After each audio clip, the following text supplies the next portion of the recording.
Tere tulemast Kantar Emori turunduspraktikate podcasti Point. Minu nimi on Alar Pink, olen Tallinna Ülikooli BFMi turunduslektor. Tänane külaline on Priit Leemet, Enefiti grupi, ikkagi grupi ütleks, turundusvaldkonna juht.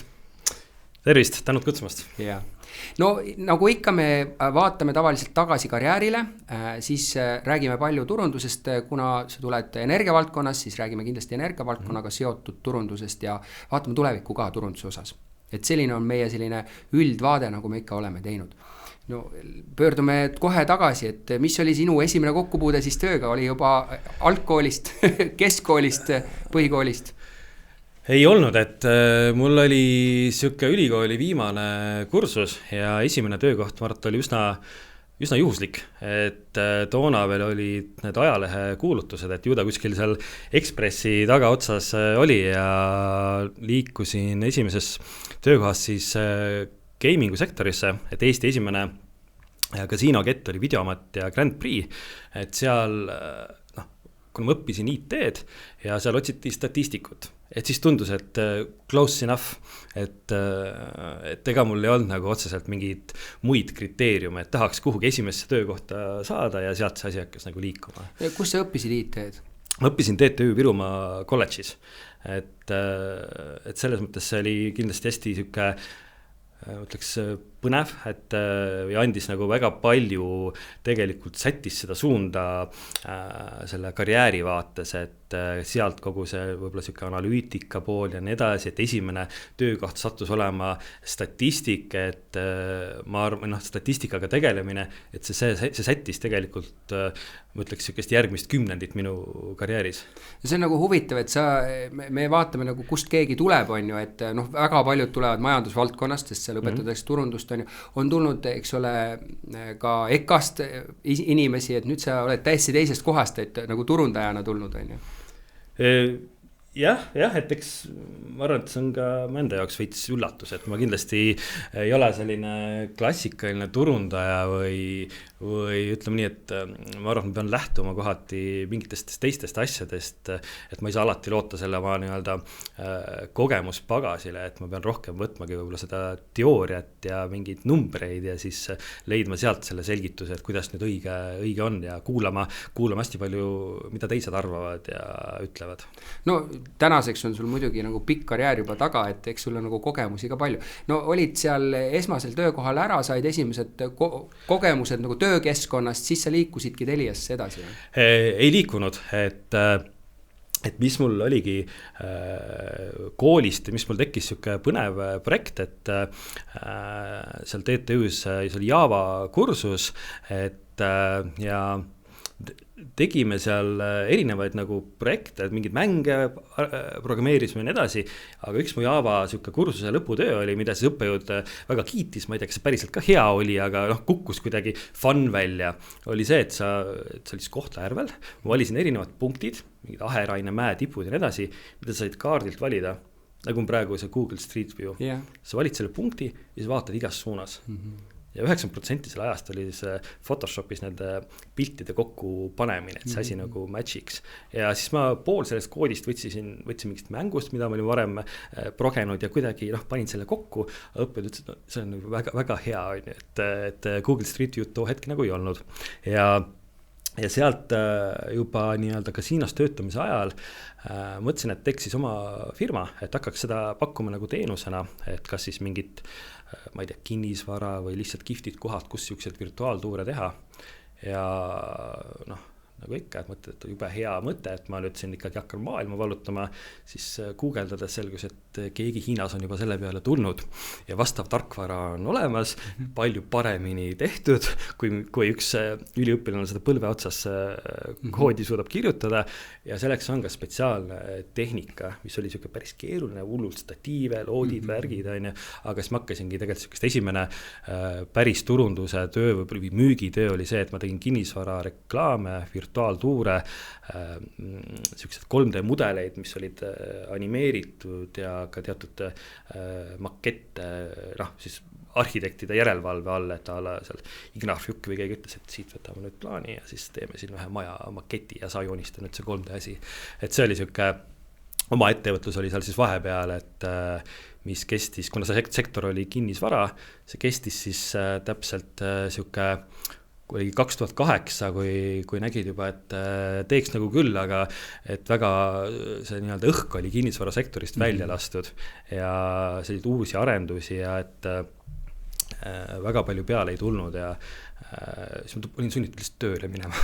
et kinnisvara reklaamides ei olnud väga hea seis ja üldse see majanduskriis ja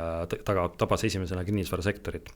ja sealt ma läksin, ma arvan, et oli jälle ajalehe kuulutus ikka veel aasta 2008, et läksin tööle Elioni, ametinimetus oli ärianalüütik finantsosakonnas, selles mõttes väga, väga kihvt, et alati sihuke mingi finantsbaasteadmine minust tuleb hästi kasuks, et hiljem mõne teise ettevõtluse juures või kui sihuke baasarusaamad jääktulust, ebitast ja nii edasi, et mulle on see nagu kasuks tulnud. Aga seal oli ka see virtuaalne tiim, mille nimi oli analüütiline turundus, kuhu siis mina tegelikult ärianalüütikuna kuulusin ja lisaks sellele siis ma juhtisin loobumiste ennetamise projekti ja tegin ka ise seda mudelit. Ehk siis me ennustasime kõikide nende andmete põhjal, mis meil on, et kes järgmine kuu loobuvad ja siis helistasime neid läbi. Kas see oli ainult eraklient või ka äriklient? See oli ainult eraklient, et ärikliendi puhul mõtteid olid, aga lihtsalt neid andmepunkte ei ole nii palju ja need valimid ei ole nii suured, et seda on nagu keerulisem teha. Aga kas siis võiks öelda, et pärast seda nagu iseseisvat ettevõtlust, kus sa paratamatult pead ka turundust tegema, sa võib-olla endale ei defineeri seda niimoodi, eks ole, et see siuksesse nagu virtuaaltiimi kuulumine ja tegelemine selle kliendi andmestikuga, et see oli sinu esimene nagu reaal kokkupuude nagu suurel tasandil turundusega, kuidas asju nagu tehakse, küll üks nagu nurk sellest ainult. Jaa, ma arvan küll, et turundus, me olime finantsüksuses, aga me istusime tegelikult turundusega koos, et see analüütiline turundus oli natuke nagu eraldatud, et oligi turundusega koos ja turundus oli see põhiklient, et sealt jah, sihukest turundusega koostööd hästi palju tuli ja koos mingite kampaaniate mõtlemist, kampaaniate jaoks analüüsimist, nagu ma ütlesin, sellise loobumiste mudeli tegemist, et sa saad aru, et mis siis seda klienti trigerdab, et miks ta peaks meilt loobuma ja ma arvan, et seal üks osa sellest efektist ongi, et kuidas sa nüüd konkreetselt selle murega tegeled selle kliendiga, aga teine osa on see, et kuidas sa võtad selle teadmise ja rakendad selle kogu kliendi baasile, et sul tuleb välja mingi hulk kliente, kes vastab tingimustele, et nendega on probleem, aga siis sa saad tegeleda selle konkreetse mahuga, mis on see tõenäosusmudeli tipus, aga sa samal ajal saad laiendada seda siis ärile, et teed mingid ärilised asjad korda ja see annab palju suurema efekti tegelikult. Sa natuke räägid reaalaja turundusest juba selle aja mõistes, eks ole, et te ju jälgite, mis kliendi baasiga seal toimub, on ju, ja mõnes mõttes siis proovite teha reaalajas muudatusi. Ta ei ole nagu üks ühele, aga põhimõtteliselt mingisugused alged seal on olemas, on ju. Ma arvan, et see koht, kuhu ma toona sattusin 2008 Elioni, et seal oli hästi suur juhatuse toetus kogu sellisele analüütikale ja analüütilisele turundusele, mis on täna kallis, siis ta oli väga kallis. Et me tegime nalja, et meil on siin nüüd see, et kui me parasjagu seda tööriista seti kasuta, meil oli SSI tarkvara set, väga palju erinevaid tükke sealt, Enterprise Miner, Enterprise Guide, Integrator Studio ja nii edasi, et nad olid toona ikkagi päris korraliku hinnalipikuga, et oligi, et me tegime nalja, et meil on see Ferrari ja kui me sellega ei sõida, kui me siin seda ei kasuta, siis me põhimõtteliselt võime iga aasta sellega vastu seina sõita, et me peame sealt nagu raha välja võtma, aga see ei ole nii lihtne, et kui ma hiljem jõuan sellena, kuidas ma konsultandina töötasin, et ma olen öelnud ka, et see, et sa ostad selle Ferrari või selle karbi toote, et sul peab olema siin nüüd ka need vennad, kes suudavad sellega sõita, siis sul peab olema see boksitiim. Mehaanikud ja ringrada peab ka olema, et need andmed peavad ka olema, et lihtsalt seda karbi toodet ei ole mõtet osta, et see turunduse automaatika ja kogu see kliendi elukaare turundus on, ma ütleks, et ta on teatud äridel vajalikum osa ja osadel on ta võib-olla vähem vajalik, et noh, ma toon välja sihuke e-commerce, gaming, võib-olla siuksed apteegiketid ja nii edasi, et neile on täiesti eraldi toodetakse tarkvarasid, mis ongi tailor-made nende businessi jaoks, et gamingus seal mingid boonuste ja asjade kontrollimine, farmas on mingid teised siuksed elukaare tsüklid, retseptiravimid ja nii edasi, kuidas, et seal on see siuke must have, mingites on ta nice to have, et sa pead nagu lahti mõtestama, mis kasu sa sellest saad. Kuule, aga kas te lõpuks jõudsite nagu reaalselt selle mudelini, mis nagu toimis ka, et see nagu reaalselt need numbrid ja andmed näitasidki seda, et need inimesed ongi kukkumas ja nüüd tehti nagu aktiviteete peale ja te suutsite nagu seda churn rate'i või seda ära kukkumist nagu hoida tegelikult täitsa normaalsetes piirides, Jaa, et seal tiimis oli eraldi 3 telemarketingi inimest, kes tegelesid ainult sellega, et nad helistasid neid kliente läbi. Aga hiljem ma panin tegelikult selle projekti kinni, sest teatud hetkel me alati kontrollisime seda, kellele me helistame, kellele ei helista, et kas on see kontrollgrupp, mis on see reaalne rahaline erinevus, palju maksid enne, palju maksid pärast, et see päris mõju kätte saada. Ja nagu ma ütlesin, et olulisem oli tegelikult võtta sealt need findingud ja rakendada neid äris laiemalt. Et siis sa saad suurema efekti, aga jah. Sa mõtled seda, et ei tekiks üldse sükust olukorda, et järelikult oli tootes teenuses endals mingis mure või protsessis oli mingi mure, eks ole. No ma toon näite, et kui sul ongi probleem mingid konkreetsete seadmetega, toodetega, seal tekib mingid vigasid, siis ja see nüüd langetab soovitusindeksit ja suurendab loobumist, siis mõistlikum panna tegelikult ressurssi selle vea prognoosimise ja ennetamisse, et mis hetkest on vea tõrkeid nii palju, kus see on kliendi jaoks tajutav, näiteks tal telepilt hakkab ruudutama, mis iganes. Ja sellised mehhanismid olid kõik seal olemas ja see tegelikult lahendas selle probleemi, et kas sa lahendad nüüd 1000 kliendi probleemi või sa lahendad 200 000, loomulikult 200 000 ei olnud probleemid, aga lihtsalt ükskõik, kus see kvaliteedi tõrge võib tekkida, et praegu ma usun, et kindlasti need võrgud asjad on palju stabiilsemad, rohkem on optika peal nii edasi, aga seal vanad vaskkaab nii edasi, et siis oli võib-olla sellist kvaliteedi mure nagu rohkem. Ma lihtsalt mõtlen, et kui sa päris rääkisid sellest algusest, et kui sa tegid ise programmi ja siis sa nägid, et on mingid palju paremad programmid ja täpselt sama asi, et teil oli võimekus, eks ole, osta, SAS on ka ikkagi üks nagu suurimaid väga kallis tegija, aga tal on väga pikk ajalugu selles osas et suur ettevõttena sa saad seda endale lubada, sa saad ka neid meeskondasid lubada, eks ole. Ja siis on väiksemad ettevõtted, kes ju ka konkureerivad mingis osas, ütleme, et teleko on natukene võib-olla piiritletum, aga teistes valdkondades ka, et meil on suuri tegijaid ja väiksed ja need väiksed peavad ka kuidagi ellu seal jääma, aga neil neid ressurssi ei ole, eks ole.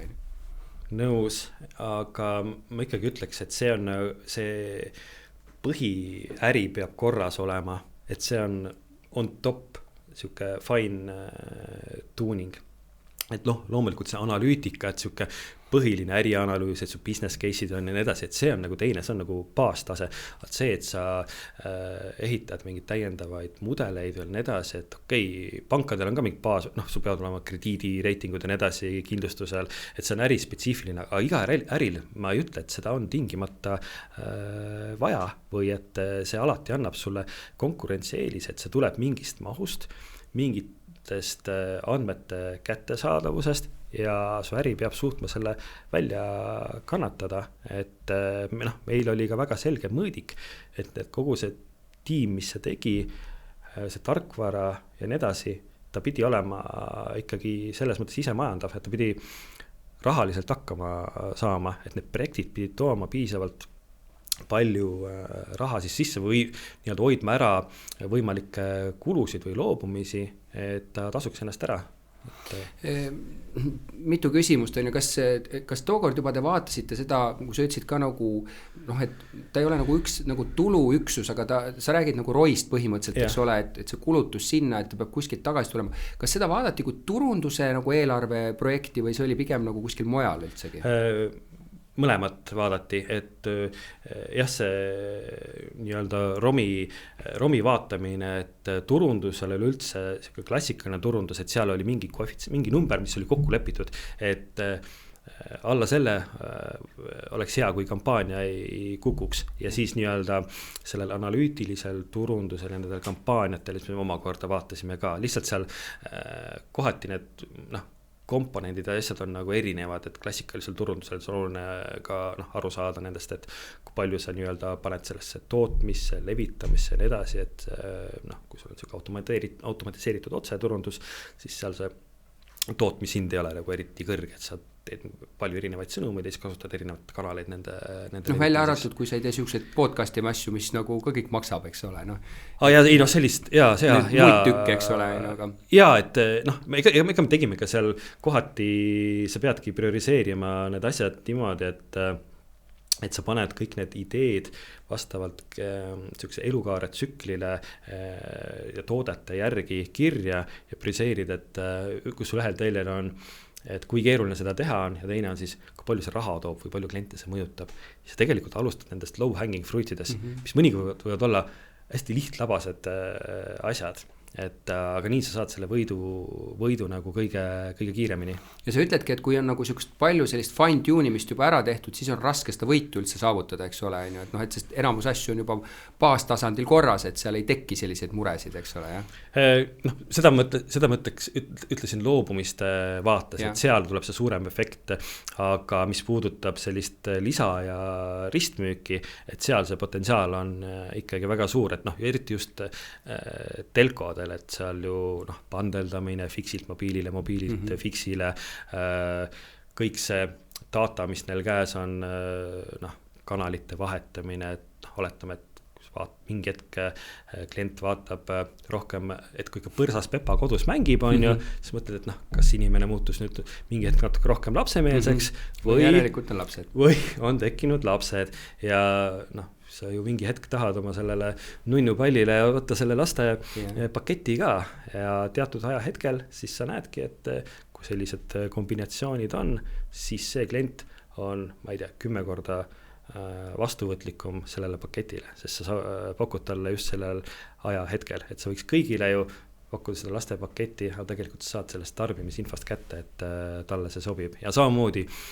kõikide muude asjadega vaatasid mingit rallit või vormelit eelmine hooaega hakkab uuesti, võtta jälle see pakett ja nii edasi, et juba selle dataseti pealt saab neid mustreid väga palju ehitada, kus sa siis ehitad mingi elukaare nii-öelda triggerit peale, et annad klientidele proovida teatud teenuseid ja siis tuletad neile nagu aegalt meelde, et miks see isegi võiks öelda, et eks ole programmi küll Elion või tänane Telia, eks ole, ise programmi ei pane kokku, eks ole, ta võtab need kanalid on ju, ta paneb küll Inspira on tal olemas, eks ole, seal ta paneb, aga mõnes mõttes see annab hästi head ju sisendit sellele, eks ole, et missuguseid programme siis ikkagi tasub nagu näidata ja missuguseid mitte või mis kanaleid üldse tasub näidata, eks ole. Ja, ma olen täitsa kindel, et ilmselgelt nad on selle peale tulnud täna ka oma seda sisu planeerides, et see on väga hea insight. Kuidas sulle tundus kümnendid, see oli kümnendid, eks ole, sa ütlesid, kuidas sul turundajad seal osakonnas olid andmestiku ja sellise nagu lähenemisega sina peal, et võtsid hästi vastu või tundus see olevat nagu kauge, keeruline nende jaoks? Ma arvan, et inimesed võtsid vastu erinevalt, aga selles mõttes, et seal ei olnud ka väga valikut, et kohati need turundajad, kes tulid muudest ettevõtetest, kus nad olid pidanud tegelema kõigega, siis seal sind pandi võib-olla rohkem nagu raami ja siis sulle anti kätte mingi tööriista set, mis andis sulle väga suured võimalused, aga ka suure vastutuse, et reaalselt see turundaja võttis selle marketingi programmi, tõmbas need kastikesed kokku, et nii mehed vanuses see, elavad seal, nii edasi, eelnevalt käitunud niimoodi, siin on mingi mudel ka, mida me arvestame ja siis nüüd vajutan nuppu ja siis ma ei tea, kas nüüd 30 000 klienti kohe saab selle pakkumise või mingi triggeriga ta hakkab nüüd saama kogu aeg seda pakkumist, et see tähendas, et turundajad olid väga hästi kursis kliendi andmetega ja kellele nad tahavad seda pakkumist teha, et seal oli hästi palju eeldefineeritud segmendi kirjeldused, et neid kõike sai süsteemist valida, et jah, selles mõttes oli Ma arvan, turundus, ma loodan, et turundusjuhid kõik võtsid seda kui sellist arendavat tegevust. No mis edasi seal sai, sa ikkagi veetsid mingi aja seal, on ju, said oma kogemused kätte? Jaa, ma olin seal kokku 8 aastat, et esimesed 4 aastat olingi nii-öelda data scientist / ärianalüütik ja peale seda ma liikusin ise selle analüütilise turunduse tiimi juhiks, kes siis seda Matrix tiimi juhtis 2 aastat ja siis viimased 2 aastat jõudis kätte see aeg, kus EMT ja Elion pandi kokku ja siis ma sain selle, kutsusime CIA-ks Customer Insight and Analysis osakonna juhiks, et mis siis tähendas, et me panime veel erinevad analüütika osakondi kokku, et meil oligi nii-öelda toonane analüütiline turundus, mida ma juhtisin, et kogu see andmekaeve ja kliendi elukaare juhtimine, siis klassikaline siuke BI reporting, aruandlus ja 3. oli customer experience, kus all kliendi kogemus. Ja seal all meil olid uuringud, UX uuringud, kliendi uuringud, aga ka soovitusindeks vastutuse tükina, et kogu see nii-öelda kliendi kogemuse pool oli ühes tiimis, et oligi 3 erinevat tiivi, mis mulle tundusid hästi sellised loogilised. Mitu järelküsimust, et sa mainisid algul seda Matrix juhtimist ennem, kui siis see Telia juhtus. Kuidas sinu jaoks Matrix juhtimine on? Ma arvan, et see sõltub, seal Teliast töötas väga, väga hästi,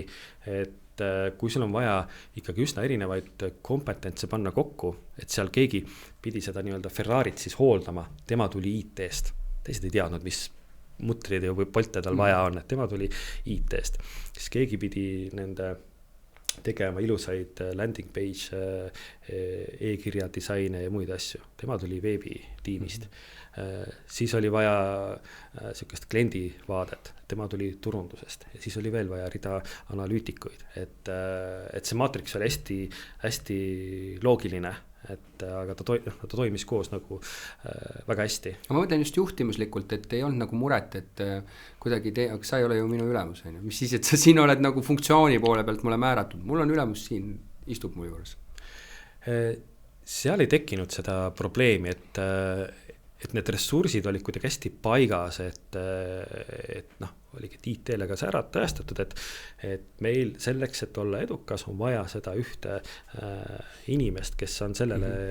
dedicated ja siis ta ei tekkinud seda probleemi, et ta peab nüüd tegelema vahepeal millegi muuga, aga samas sai teatud asendatavus oli siiski nagu kaetud, et seal ta toimis väga hästi. Kui nüüd 2 kokku pandi, kas teiselt poolt tuli ka tehnoloogia või empty poole pealt tuli ka tehnoloogia, kas oli teine tehnoloogia ja kus sealt siis otsustati, kumb tehnoloogia jääb? Sealt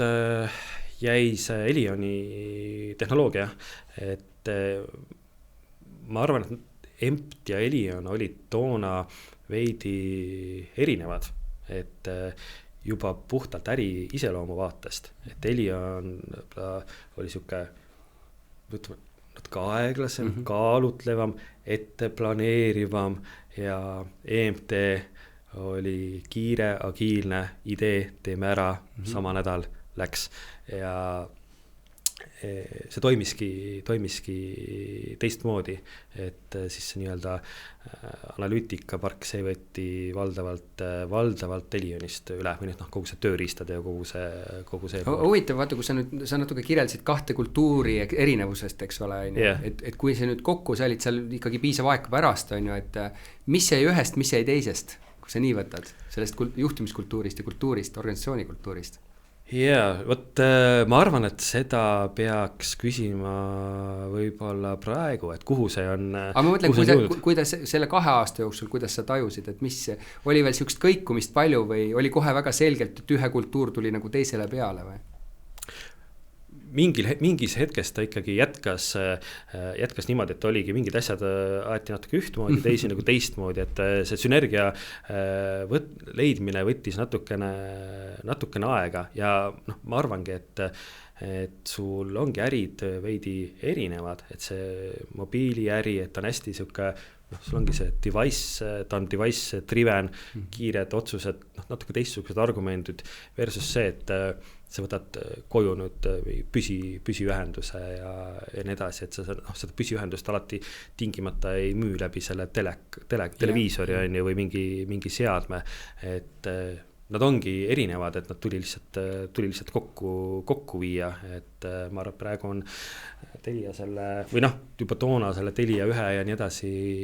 näol väga hästi välja mänginud. Ma lihtsalt mõtlen, et vaata kõrvalvaatajana juba pikalt mõeldi, et miks nad neid kokku ei pane, neid organisatsioone omavahel, et jumalast loogiline on ju. Ja brändi seisuga pealt, et teeme brändi on ju, aga ma saan aru küll, miks omanikud seda natukene nagu pelgavad, et nad näevad neid organisatsiooni erinevalt, eks ole, on ju. Ja mis siis juhtub, see on päris suur risk, eks ole, seal on ju. Aga väga huvitav, et sa nagu said selle ralli kaasa mängida, eks ole, mingi aeg ja nagu tunnetada seda suurte organisatsioonide, mis ka mõjutavad väga paljud selle elu. No edasi, kuhu sa siis läksid? Edasi ma läksin sealt mingil põhjusel, ma ei tea, kas turg kuidagi tunnetas või tulid erinevad pakkumised, sealhulgas paarist meediaagentuurist. Ja siis ma läksin ühte neist Initiative'i, et kindlasti väga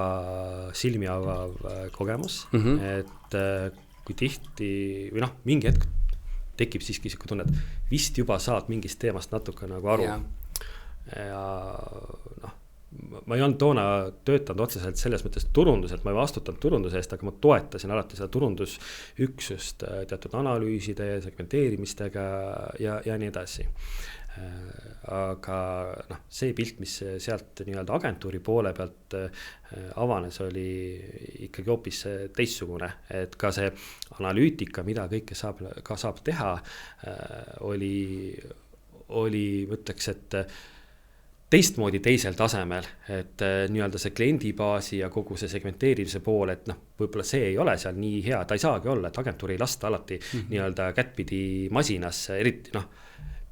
peale GDPR-i aega on ju, aga kõik see muu pool, et kuidas meediast aru saada, mingid ma ei tea, pilgu jälgimise asjad, igast sellised ökonomeetrilised mudelid, kogu see pool oli minu jaoks uus, et ma ei osanud teada, et mul on seda vaja. Ma mõtlen, nende jaoks olid see ju kuldaväärt leid, sellepärast ega ei ole palju inimesi, kes on selle valdkonna tehnoloogiaga kokku puutunud, on ju, suures mastaabis seda vaadanud, on ju. Ja teisest küljest, nagu sa ütlesid, sa sattusid keskkonda, mida on ju paljud öelnud, et kui sa muidu oled hästi kliendi keskne, siis sa näed korraga hästi palju valdkondi, eks ole, on ju. Et selles mõttes on ta nagu huvitav, on ju, et sa muidu igapäevaselt ei puutu kokku nii paljude valdkondadega, eks ole. Jaa, täiesti nõus, et see on sellise konsultatsiooniäri ja ka meediaagentuuris töötamise võlu, et sul on väga palju erinevaid sektorid, väga palju erinevaid firmasid, kellega valdavalt sul on ka väga hea usaldusväärne suhe, et see võimaldab areneda päris kiirelt, saada selliseid teadmisi, mida sa hiljem suudad siis erinevates ärides rakendada, et saada aru erinevate toodete võib-olla sükest ostuteekonnast, et näiteks automüügiäri, või mingi kinnisvara äri. Suured rahad mängus, eks ole. Ja kuidas see ostufunnel käib sealt huvisõidud ja nii edasi, on, et kuskil hilisemas äris on midagi sarnast võib-olla mingisuguse suurema tootega või mida sa üsna kallilt müüd, et hästi palju erinevad sektorid, et see oli kindlasti väga põnev. No see, et see keskkond, Initiative sai aru, mida sa teed, eks ole, ja nad väga selgelt keskendunud sellele ja siin tuleb müts maha võtta Erko Tähe ja Roosi ees ja nende seltskonna ees, kes nagu varakult nägid selles potentsiaali ja selle tulemusena nad kasvatanud nagu suurepärased asjad, eks ole, on ju. Aga et kui sa tulid nagu keskkonnast, eks ole, kus selgelt ka saadi aru, eks ole, mida nad teevad, seesama telko, on ju. Kuivõrd sulle tundusid, et neid kliente, keda te siis hakkasite nagu konsulteerima, et seal on selline veel piiri peal, et nagu jah ja ei ja et kas seal mingit frustratsiooni ka sul tekkis või? ja et kui olla kuskil ettevõtjas sees, siis alati tundub, et noh, nii palju on veel ära teha, et tahaks nagu nii kaugele jõuda, sest kui sa oled teatud maal selle analüütikaga või turundusega, siis sa käid võib-olla mingitel tüüpi üritustel ja siis vaatad, et noh, kuidas nemad seal teevad ja tohutult äge on ju. Alati ei peagi seda raketti kohe ära tegema, et ja siis kui ma tõesti siin agentuuri läksin, siis noh, tunduski hoopis teistmoodi, et kuidas ettevõtted toimetavad, aga ma andsin ka endale aru, et mis ma alguses siin ütlesin, et seda ei ole kõigile vaja ja kõigil ei ole seda mõtet, sest sul peab olema reaalne äriline kasu ja mis ma toona ka klientidele soovitasin, et pange need ideed kirja ja tehke mõned sellised proof of concept'id. Las sellel olla hästi palju käsitööd, ta ei ole rahaliselt kuidagi mõistlik see üksik projekt, aga te saate aru, kas see kannab nagu viljad ja teil on mõtet päriselt investeerida, et noh, see sõltub, mis faasis sa oled, lõpuks sul ei ole võib-olla isegi on ju seda andmeaita, mille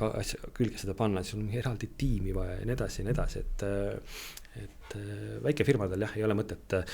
mõtet selles vaates nagu kohati üle oma varju hüpata või on mõistlik ka mingeid asju võtta, ma arvan, majast väljast, aga see oli siis, praegu mõtleks, et sellised lahendused on lihtsamad, odavamad, lihtsamad kanalid teises, et sa juhid seda analüütikat otse oma selles e-commerce kanalis, aga jah, et ma ei ole nüüd, et kuna mina olen selle analüütika taustaga, siis ma ütlen, et sellele firmale, et see päästab nüüd maailma ja see on teie jaoks kõige olulisem. Tihtilugu need kliendid teavad ise, mis on nende jaoks olulisem. Ma mõtlen, et seal on nagu mitu asja, et nagu sa ütlesid nii ilusti, et paljude puhul võib-olla üldse tahe on olemas, turundusinimene, ta on kuulnud, hakkame tegema, siis tuleb välja, et andmestikud on kõik laiali, et peab selle projektiga tegema, aga see projekt ise on juba mingi aastane projekt on ju, ja siis kõik see asi läheb nagu vett vedama, eks ole, omal. Jah, et või tihtilugu, kui kõik need ideed kirja panna ja sa kaardistad ära, et mida sa päriselt saad praegu teha, kas korra käsitsi või ka lihtsamate vahenditega siis alustada nagu sellest ja kui asjad ennast tõestavad, siis minna edasi. Aga noh, miks ma küsisin ka seda, et kuidas sa tundsid ennast nagu klientidega suheldes, et sa rääkisid sellest raketi teemast, et ega meil on palju käinud turundusvaldkonna eest vastutajaid, läinud agentuuri on ju ka võib-olla strateegilistele konsultatiivsetele ametikohtadele ja on juhtunud selline asi, et vaata nad mingis kohas nad saavad otsustada, on ju. Nendest sõltub väga palju, on ju, noh, teevad ära nii edasi, on ju. Ja siis nad lähevad teise kohta, nad peavad andma nagu, et noh, tee niimoodi ja teine pool nagu ei tee midagi, on ju, et sul tekib oma frustratsioon, et mis mõttes on ju, või näiteks see sama asi, et noh, et sina arvad, et sa oled tasemel 10, eks ole, tasemel, ma ei tea, 7 ja mõtled, et või kuidas 8 või 9 teha ja siis sa saad aru, et klient on nagu 0 või 1 tasemel, eks ole, ja siis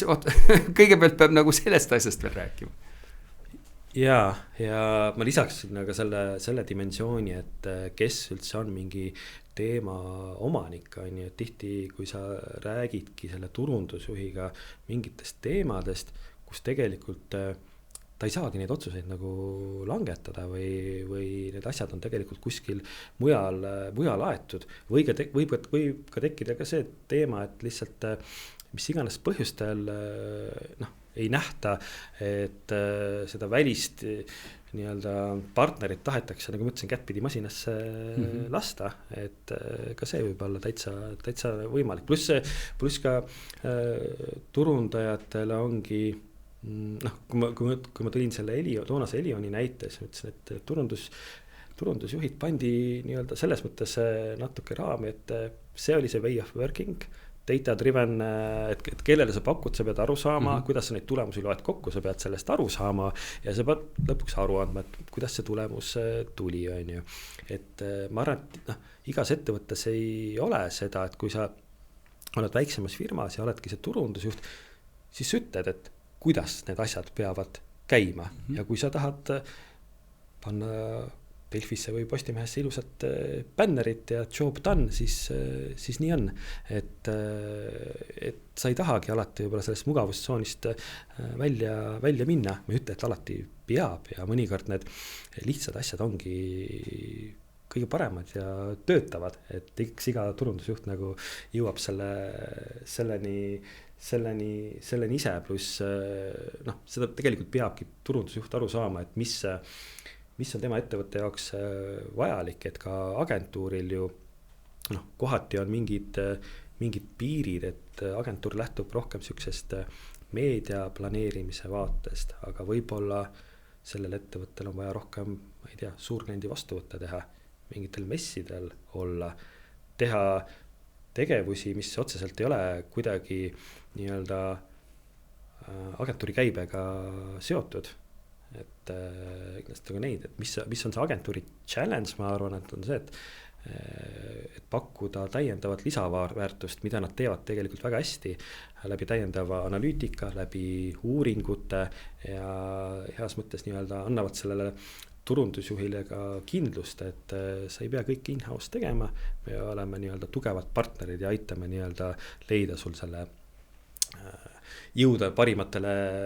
järeldustele, mitte ainult turundusvaates, vaid kohati ka, et no tegelikult ikka kokkuvõttes seotud turundusega, et millistele sihtrühmadele see toode või teenus korda läheb, aga lõpuks see võib tähendada hoopis tootearendust ju, et mõnikord ongi, ei ole seda piisavalt head market fit'i ja teatud uuringust sa jõuad hoopis sellele järeldusele. No sa, eks ole, tulid suurest organisatsioonist, sa oled täna suures organisatsioonis, on ju. Agentuurid on, isegi kui nad on, noh, ka Initiative Group on nagu oma olemuselt palju suurem kui keskmine agentuur, on ju. Ikkagi on väiksem keskkond. Kuidas sul see vibe meeldis? Tulla väiksemasse kohta, kuidas sa tundsid, agentuurid on ju natuke teistsuguse sellise töökorraldusega. Ja, eks ta alguses oli natuke harjumatu, tuleb tunnistada, aga ma ütleks, et väga lõbus, et seal ma arvan, et sellist peale tööd sumisemist ja meeleolu ja ühtehoidvust on väga palju, et ongi siuke mõnes mõttes nagu intiimsem, et see on, aga see on paratamatult tuleb ka organisatsiooni suurusega kaasa ja et eks meediaagentuuri pool, noh, sul ongi rohkem seost selle turundusega, selle meelelahutusega, et ma kindlasti kõigile väga soovitan seda agentuuri tööd, et see on väga, väga kasulik. No ja seal elatakse nagu oma klientidele hästi palju kaasa, et selles mõttes on, et kui sa oled suures organisatsioonis, et mitte ei saa öelda, et noh, klient ongi tähtis ja te ju tegite mudeleid, kuidas neid hoida, on ju, aga sa ei tunneta seda klienti niimoodi, eks ole, ja kui sa oled seal agentuuris, siis selgelt, ega neid kliente ei ole tuhandeid, eks ole, on ju, et sa tunnetad igat klienti ja siis see nagu sama kokkuhoidmine, kuidas ikka kliendil paremini läheb ja selline nagu kaasaelamine on palju suurem, eks ole. Ja seda kindlasti, et noh, kui ma mõtlengi, et ettevõtetel on ju mitmeid partnereid, et siis kindlasti see agentuuridega suhe on pigem siuke familiaarsem ja rohkem siuke partnerlussuhe kui võib-olla mõne teise partneriga, kes sulle seda ma ei oska öelda, mingit muud teenust pakub. No ma mõtlen, et sa ütlesid ka, et sul olid teatud sellised arvamused, mida agentuuri elu võib endast kujutada. Kui sa nüüd seal ära olid, et noh, et sa oled midagi sealt kaasa võtnud, on ju, et mida sa andis sulle kaasa arvestades nagu suhtlemist partner agentuuridega? Mis see andis mulle kaasa on võib-olla see, et tuleb aru saada kõigepealt ise väga selgelt, et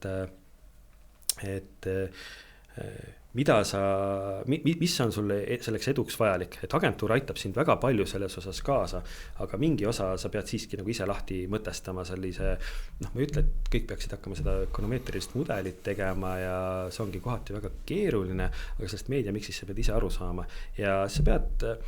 panema paika sellise hästi läbipaistva ja ausa suhte selle meediaagentuuriga, et noh, minu jaoks on nagu hästi selge, et kui ma ostan endale IT-konsultatsiooni, siis see maksab teatud tunni hinna, kui ma ostan endale loovtööd, see maksab teatud tunni hinna, kui ma ostan endale meediaagentuuri, siis see maksab teatud tunni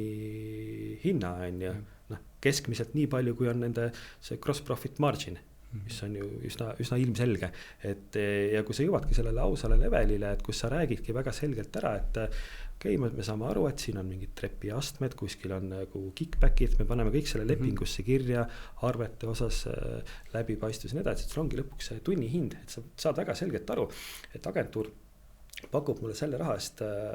seda väärtust, seal ma neid rakendan, seda kompetentsi mul endal ei ole ja näed, et mida sa võiksid tegelikult teha majas sees,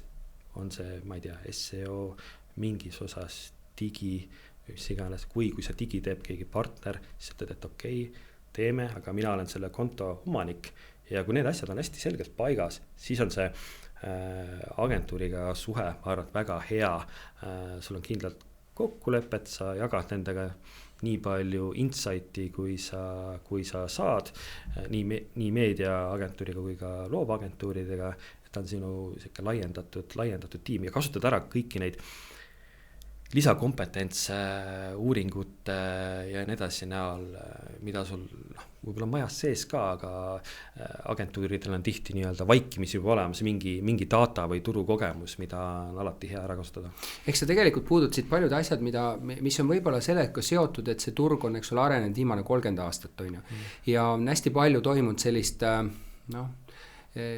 läbipaistvuse nagu puudumist, me oleme hästi palju sellest meedia nagu agentuuriga seoses rääkinud, mingid mudelid on tekkinud paika, mis aitavad küll sellel valdkonnal nagu areneda, aga võib-olla ei ole nagu turundaja seisukohalt nagu kõige mõistlikumad või millele sa viitasid, nagu kaugelt on see Facebooki, eks ole, reklaamikontode teema, mis tihtipeale oli nagu agentuuri käes ja siis kui klient tahtis minna, siis ei saanudki minna ja on ju, sellised, mina ütleks, et see on selline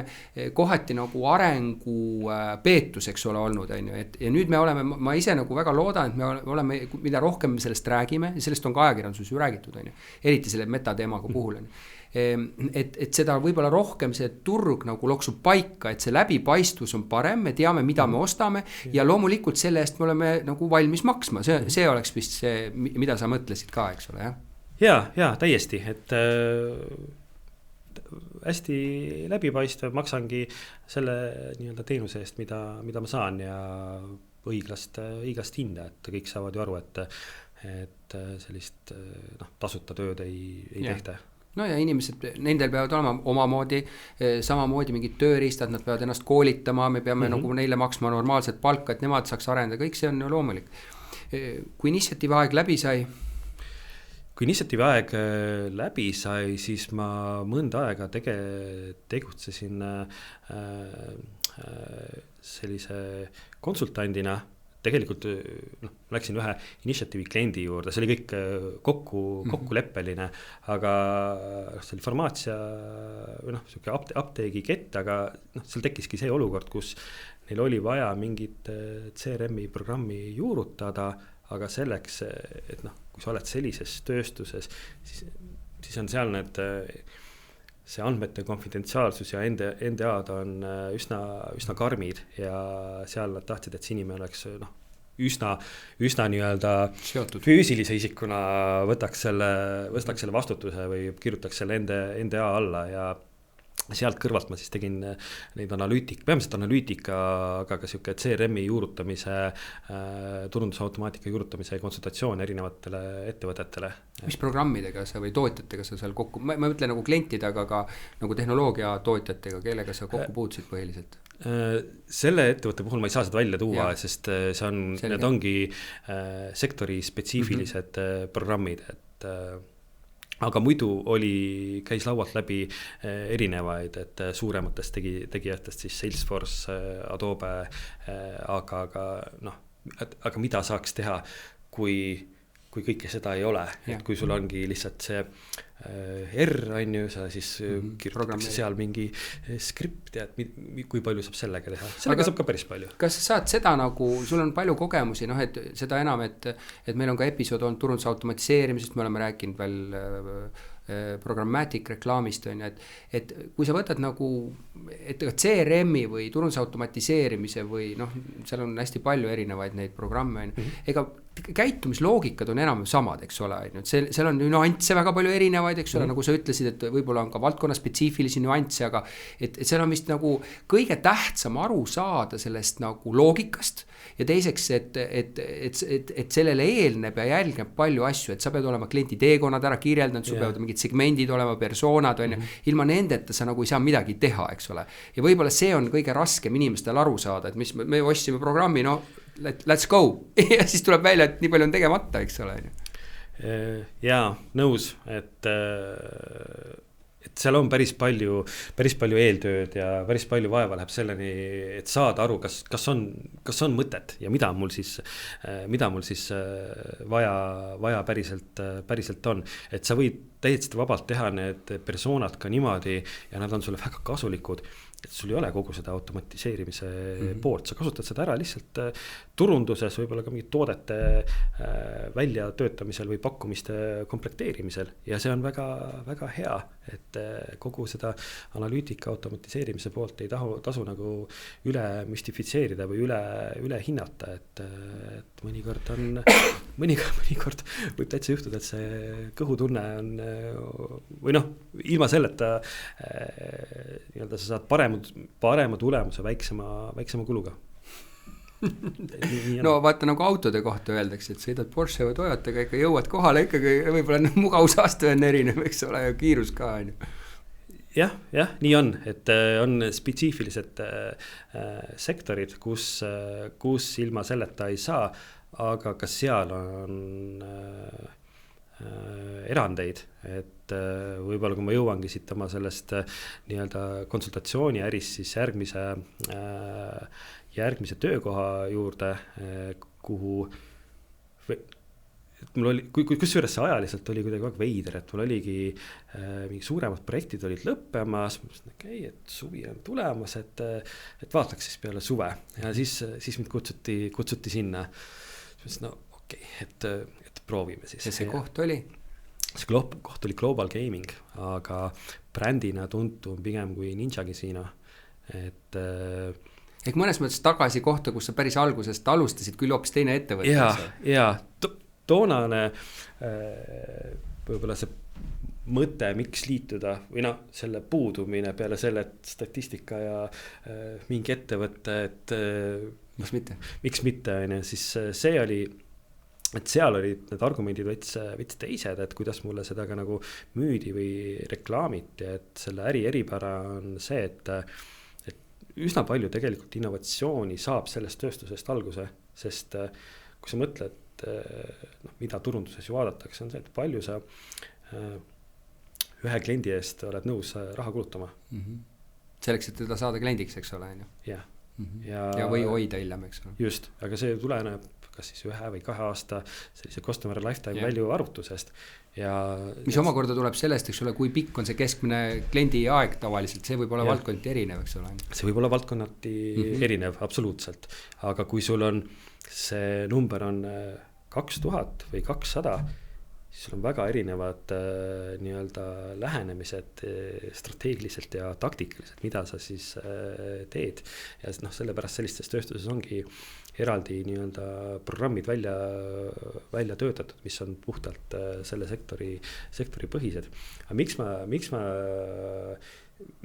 kuidas see läheb kokku sellega, et kas seda tohutut analüütikat või seda on vaja? Ma läksin sinna, igaks juhuks mainin, et analüütika tiimi juhtima, aga mõnes mõttes, kus see Ninja Casino seda turgu disruptis, et kui me võtame selle vana hea Blue Oceani mappingu, kus sul on need erinevad asjad, et mis on siis, kuidas sa konkurentidega eristud või sarnaned ja kui oluline see kliendi jaoks on, et siis võtame gamingus sellised põhiasjad, et kui lihtne on registreerimine. Seal oli see lihtsalt läbi Trustly või läbi mingi olemasoleva näiteks mingi pangalingi või mis iganes. Väga lihtsalt tehtud. Siis sul on oluline, kui kiiresti selle raha kätte saad. Sa mängid seal, aga mingi hetk sul on psühholoogiliselt vaja, et sa raha oleks sinu arvel, see pärast paned tagasi. Et see toimuks välkkiirelt.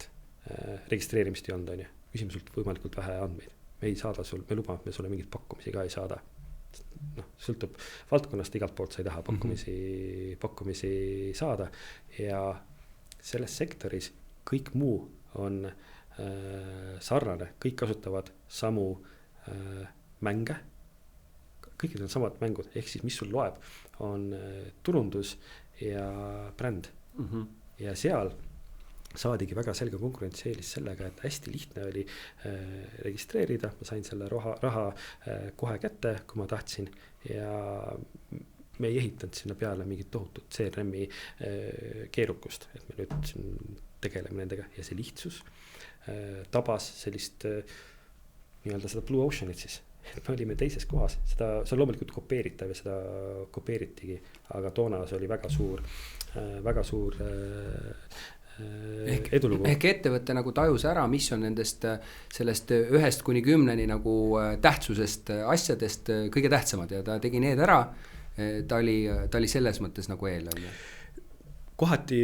võib-olla on nii, et mõnikord on sellised leiud juhuslikud, et mõnikord su nõrkuses saab tugevus, et kui sa ei suuda ise ehitada mingit keerulisemat registreerimisprogrammi või sa võtadki, kuidas saab, tänapäeval, et ma lähen kuskile e-poodi või kuhu iganes, aga ma ei viitsi järjekordset kontot teha, kas ma saan selle külalisena või Facebooki või mingitel juhtudel Facebooki või Google'iga sinna sisse on ju, natuke analoog. Ma ei pea sellega tegelema, okei, ma saan niimoodi ära, raha liikumine väga kiirelt, et jälle ei tahtnud seal mingit pangalingi liidestust, mis on see alternatiiv. Case, me tegime selle trustli tegelikult mingitel turgudel suuremaks tänu selle, et see hästi nii-öelda kõigi liigse mahavõtmine ja mingi asjaga turule tulemine kohati näitab, et seda liigset ei olnudki võib-olla vaja ja klient ei väärtustanud seda. Kas sa põhimõtteliselt räägid nagu startupidel on see minimal viable product, et vahest mõtle nagu asju lihtsamalt, et ära mõtle neid keerulist, et neid vilesid ei ole vaja, et keskendu sellele lihtsusele ja asi lendab palju paremini, eks ole. Just, et see core on sul paigas, neid kellasid vilesid ei olnud ja need kellad viled ei koormanud klienti. Ta tuli sinna, ajas oma asja ja läks minema ja pani ukse kinni.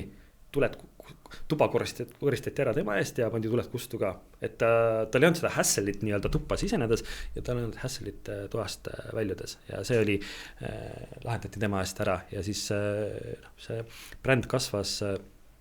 väga kiirelt Rootsi turul, Soome, ka Eestis, et Rootsi, Põhjamaad on üldse gamingu vaates oluliselt nii-öelda, kuidas siis on, see share of wallet on seal oluliselt suurem, et seal on rahakoti osa rahakotist on suurem, eks ole, mis läheb. No võib juhtuda, et ka rahakott on suurem, aga siis osa ka rahakotist on ka veel. Eks see tuleb sellest, et meil on pime aega palju ja inimestel pole midagi muud teha, siis istuvad arvutides ja tegutsevad. Aga ma pean ära küsima siin selle, et kuna me oleme paljude turundajatega nagu puudutanud valdkondi ja hasartmängu, ka farmatseutikat osaliselt on ju, aga hasartmängu just räägitakse, et et osadel on nagu eetiline küsimus, nad ei taha minna sellesse valdkonda tööle. Ise küsimus on, eks ole, et kas me alati oma elus saame kõike otsustada selle järgi, mis meile on väärtuspõhised asjad on ju. Teine asi on, elu tahab ka elamist ja sissetulekud on vaja saada, aga kui see, et ma saan aru, et kui sa nagu alles ülikooli lõpetasid, siis me oleme rohkem nagu valla igasugustele otsustele on ju. Hilisemas etapis me hakkame nagu kaaluma rohkem, et kuidas sa oli sul mingi dilemma sellega või mitte, kuidas sa mõtlesid selle peale? Gamingu osas ei ole, et ma ütleks, et algusajad oligi siuke natuke lindpriide ja kauboide aeg võib-olla, et praegu millega tegeleb gamingu sektoris ka analüütika on hästi palju siuke responsible gaming näiteks. Vastutustundlik mängimine siis, jah? Ja, et selleks tuleb ka sellest mängija käitumispsühholoogiast aru saada, et üks asi on, mis sa mudeldad, aga tegelikult sa pead ka aru saama, et mis see trigerdab, et paljud sellised mitmed raamatud toovad tegelikult välja, kuidas see sektor kasutab ära tegelikult inimesele loomuomaseid asju. Näiteks toongi välja, et hea näide, et miks inimesed üldse mängivad kasiinodes, et mis see neid drive'ib ja kas see on nagu ratsionaalne. No ilmselgelt ei ole see ratsionaalne. Samamoodi ei ole ju väga ratsionaalne minna seenele või kalale. Aga see nii-öelda sisemine drive on sama, ehk siis see, kuidas see on, variable rewards, et muutuja siis,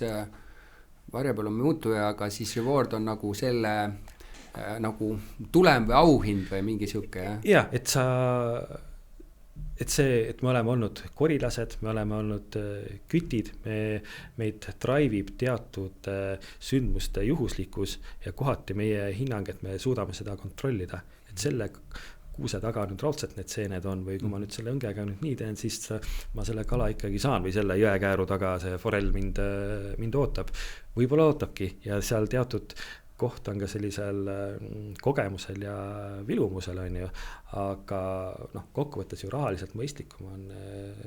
võib-olla neid seeni poest osta ja kalapüügi osas on see kohati eriti dramaatiline return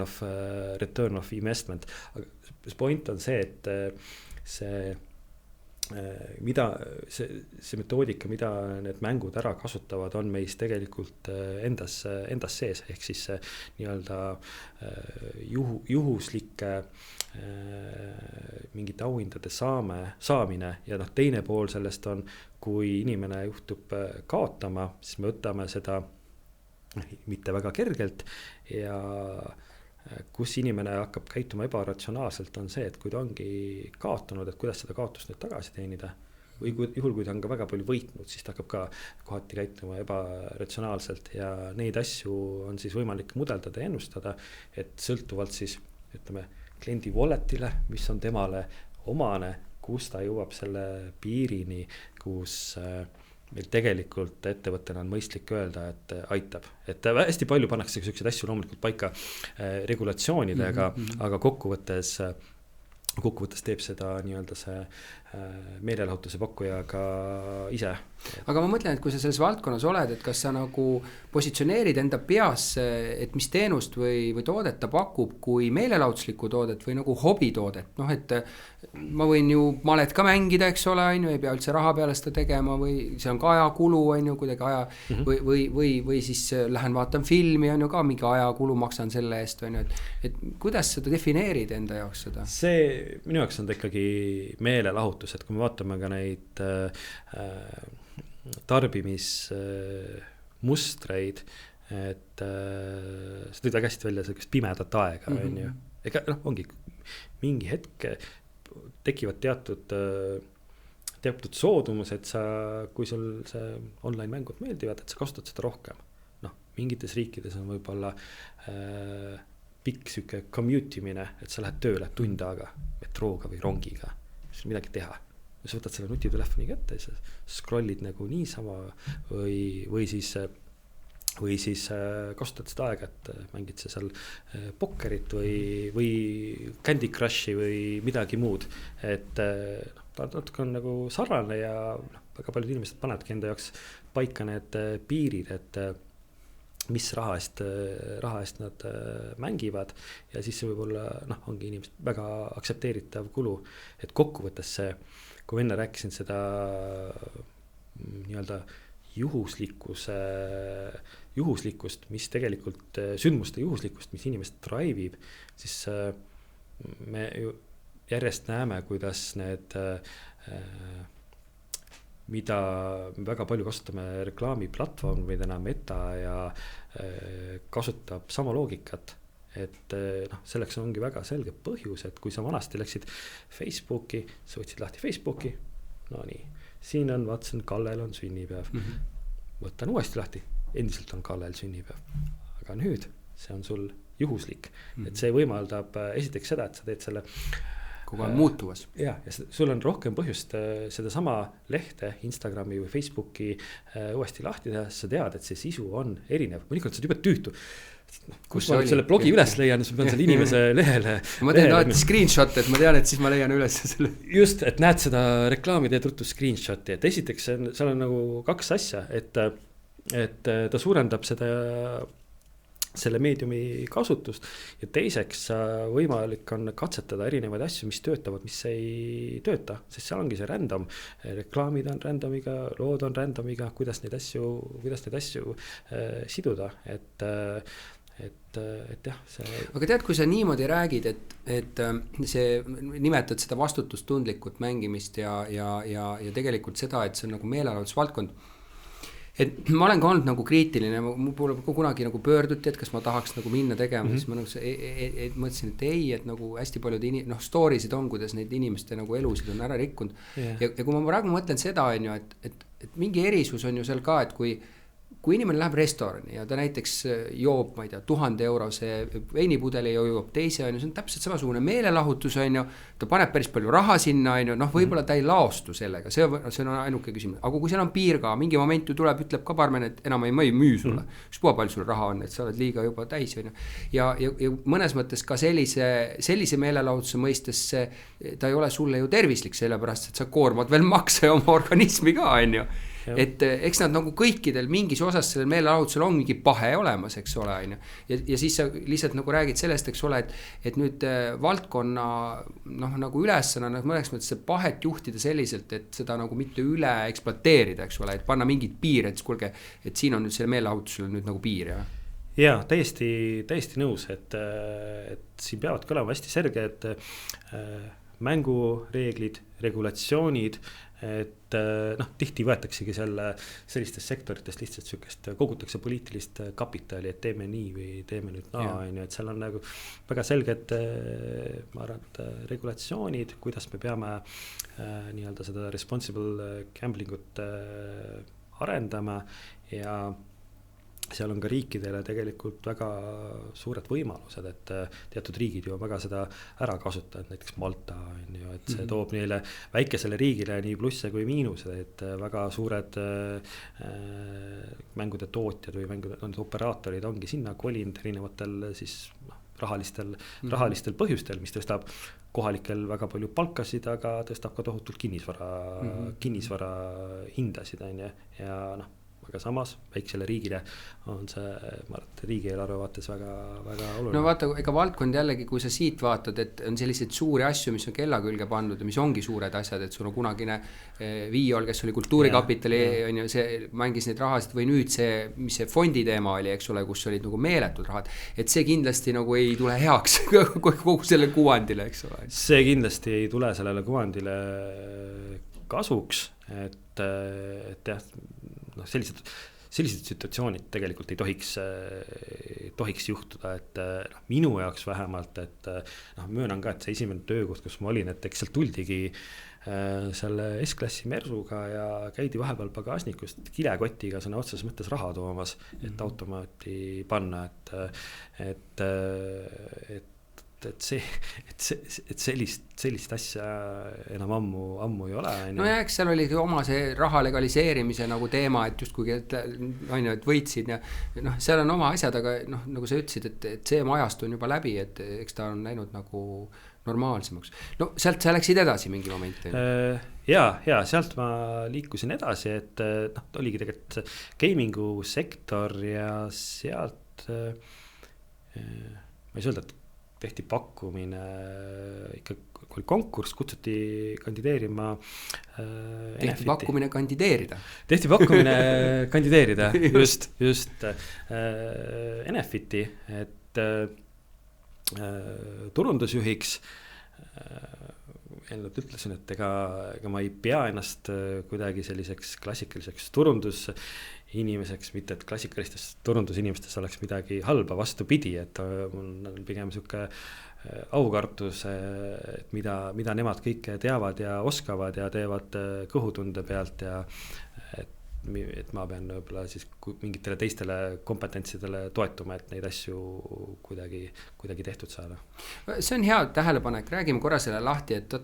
mina olen lõpetanud reklaami eriala ja reklaam on nagu üks osa turundusest, aga ma mäletan, et kui ma astusin reklaamiagentuurist nagu turundusjuhi positsiooni, siis mul oli täpselt sama siukene nagu kartus või aukartus, et et nüüd ma lähen konkureerima oma nagu kolleegidega, kes on nagu lõpetanud Tartu või Tehnikaülikooli turunduse, nad ikkagi teavad turundusest rohkem, on ju. Ja ma kuidagi tundsin nagu aastaid nagu ennast natuke alavääristatuna, et et mul ei ole seda nagu, kuigi mul oli nagu külgnev haridus, mis ju ka kattis seda. Ja elu on nagu näidanud, et jah, on hea nagu teada, aga tegelikult piisab umbes sellest ühest turundusõpiku läbi lugemisest ja see ongi see turundus. Sellepärast, et ma jään ja ma olen seda öelnud selle juurde, et turundusel ei ole teooria, et turundusel on protsessi kirjeldused, nagu parimad protsessi kirjeldused, eks ole, kuidas asju teha. Nii et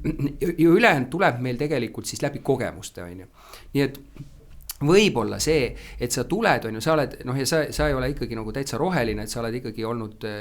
asjadega seotud, on ju, ja palju tugevamate asjadega, kui sa võtad nagu analüütikat, mis on hästi suur osa tänapäeval. Et minu meelest võib-olla see on just nagu pluss, sest vaatad asju teistmoodi, võib-olla see ei ole nagu nii kinni selles mudelis, eks ole, et kuidas asju peab vaatama. Sest seda ma olen ka muusest täheldanud. Ma olen ise seda kogenud ja mulle mitmel korral teine pool siin ka, eks ole, vestluspartner öelnud, et kui nad siis läksid seda asja tegema täpselt nagu raamatu järgi, et noh, lõpuks teen, et mingi suur asi teen, kukkus läbi ja mul on täpselt sama kogemus, et seal on nagu mingid asjad, mida sa pead nagu arvestama, aga kui sa täpselt lähed tegema, siis tegelikult see asi ei lähe nii nagu, nagu peaks, et tuleb nagu kuidagi oma sükest nagu common sense'i võtta nagu ka mängu.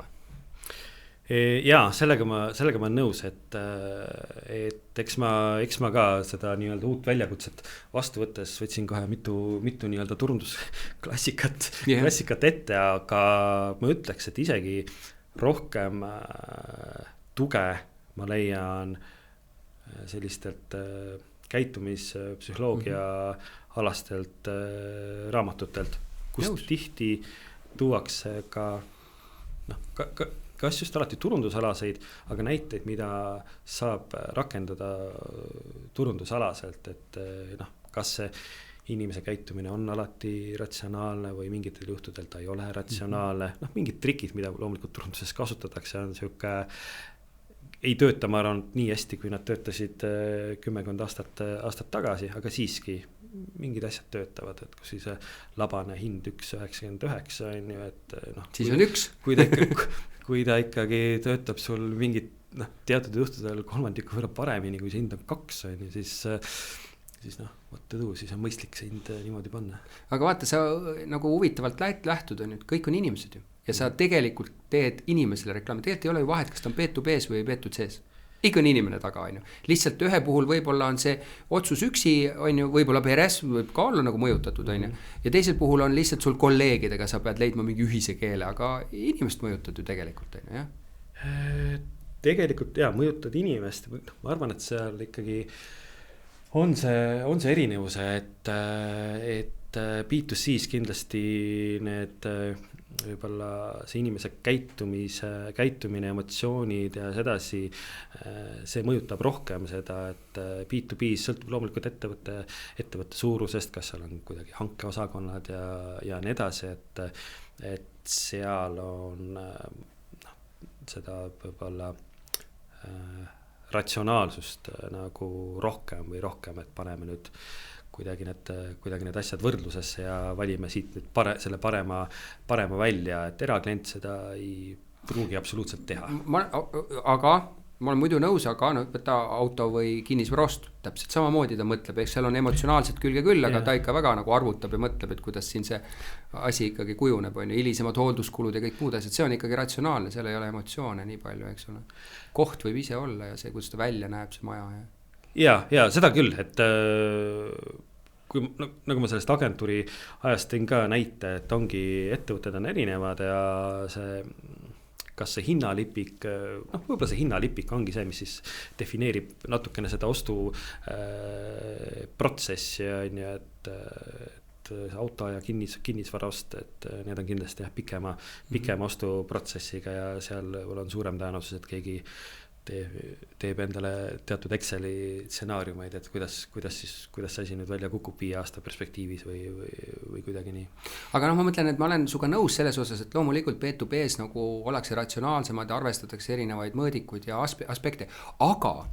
vaata, nagu turundajad, sa ütlesid ka, meil on ju erinevad turundajad, on ju. Tegelikult on ju küsimus selles, kes on seal otsustajate ringis ja kuidas nemad on strateegilise ülesande püstitanud või eesmärgi, on ju. Ja sellest ju väga palju sõltub, eks ole, kogu see edasine asi, mille vastu me üldse midagi ratsionaliseerime, eks ole, et mis need parameetrid on, mida me hakkame jälgima. Kas see lahendus annab selle parameetrite jälgimise paremini või halvemini, eks ole. Et sealt tuleb see asi, see ei ole päris niimoodi, et me riputame kella külge, et meil on vaja turundusautomatiseerimise tarkvara, et saatke, on ju. Et sa ju tuled sellest, mida sul on vaja teha ja see, mida sul on vaja teha, tuleb ju tegelikult inimeste otsustest, mida nad tahavad seal ära teha, on ju. Sellega ma ei tea, kas sa oled nõus selle lähemise? Jaa, pigem olen sellega nõus, aga jah, eks see Enefitist rääkides ka, et kindlasti hästi suur ettevõte, aga igas siukses äris on ka, ma ütleks, teatud sarnasusi, et teatud sarnasusi on telkoga, teatud sarnasused on võib-olla mingite muude teenustega, et gaminguga kindlasti mitte, et kas sind see, et sa olid nagu Telias olnud, mis on suur ettevõte, nagu aitas kohaneda paremini suurettevõttega, nagu sa praegu oled või? Ja kindlasti, et suurettevõttes on omad sellised eripärad, et mida ma olen näinud, kui inimesi olen tööle võtnud, et sa peadki selgitama heas mõttes, et seda suurettevõtte toimimist, et korra suures ettevõttes töötamine kindlasti selle kogemuse annab, nagu on ka väikeses ettevõttes või kiiresti kasvavas startupis töötamine täiesti oma näoline, et selles vaates on kindlasti sarnasusi, et hästi suur rõhk on kindlasti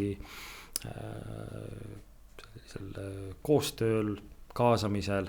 et kõike seda